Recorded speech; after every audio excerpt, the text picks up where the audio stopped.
فرمایا والذین هم لفروجہم حافظون الا علی ازواجہم او ما ملکت ایمانہم فانہم غیر ملومین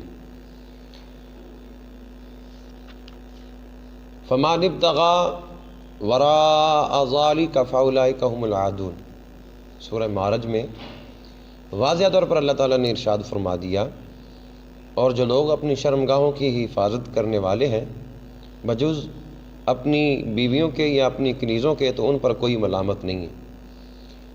قرآن کریم نے دو طرح سے، دو ذرائع سے لذت اور شہوت جو ہے وہ حاصل کرنے کا حکم دیا ہے کہ یا اپنی بیویوں سے یا لونڈیوں سے کرو تو تم پر کوئی ملامت نہیں ہے۔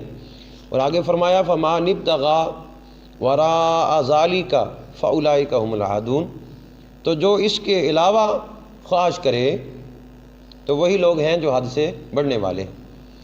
تو قرآن کریم کی نص سے ہمیں پتہ چلا کہ دو ذرائع سے شہوت اور لذت حاصل کی جا سکتی ہے، بیوی سے یا لونڈی سے۔ اس کے علاوہ جو کوئی طریقہ اختیار کرے گا تو وہ ناجائز اور حرام ہوگا۔ مثال کے طور پر وطی کرنا یہ حرام ہے، مشت زنی کرنا حرام ہے، بلکہ نبی پاک صلی اللہ علیہ وآلہ وسلم نے ارشاد فرمایا مشت زنی کرنے والا ملعون ہے، مشت زنی کرنے والا ملعون ہے۔ یہ میرے ہاتھ میں یہ تفسیر مظہری شریف ہے۔ تفسیر مظہری میں سورہ معرج کی آیت نمبر 29، 30 اور 31 کا آپ اگر بغور مطالعہ کریں تو الحمدللہ مسئلہ جو ہے یہ حل ہو جائے گا، بات آپ کی سمجھ میں آ جائے گی کہ دو ذرائع ہیں جن سے لذت حاصل کرنے کا حکم دیا ہے، بیوی سے اور لونڈی سے۔ باقی کوئی ذریعہ ایسا نہیں کہ جس سے آپ لذت یا شہوت حاصل کر سکیں۔ مثال کے طور پہ وطی کرنا یہ بھی حرام ہے، اور مشت زنی کرنا یہ بھی حرام ہے۔ اور رسول اللہ صلی اللہ علیہ وسلم نے ارشاد فرمایا وہ بندہ ملعون ہے جو بندہ مشت زنی کرتا ہے، اور فرمایا قیامت والے دن 7 بندے ایسے ہوں گے جن پر اللہ تعالیٰ اپنی نظر رحمت نہیں فرمائے گا۔ ان 7 بندوں میں سے ایک بندہ وہ بھی ہوگا جو مشت زنی کرنے والا ہوگا۔